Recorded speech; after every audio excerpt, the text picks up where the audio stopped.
किसान मोर्चा के बिहार प्रभारी मनोज यादव ने कहा है कि बिहार और देश के अन्य हिस्सों में जैविक खेती के बढ़ावा देने के लिए केंद्र सरकार प्रयासरत है। पटना में मोर्चे की एक बैठक को संबोधित करते हुए श्री यादव ने कहा कि गंगा के दोनों छोर पर बनाए जाने वाले जैविक कॉरिडोर की शुरुआत बक्सर जिले से होगी।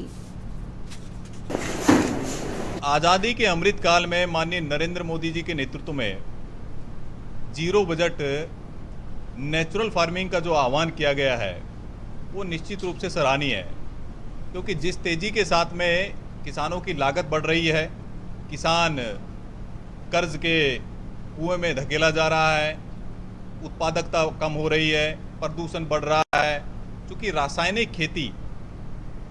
और जो पेस्टिसाइडों की जो भरमार है उसके कारण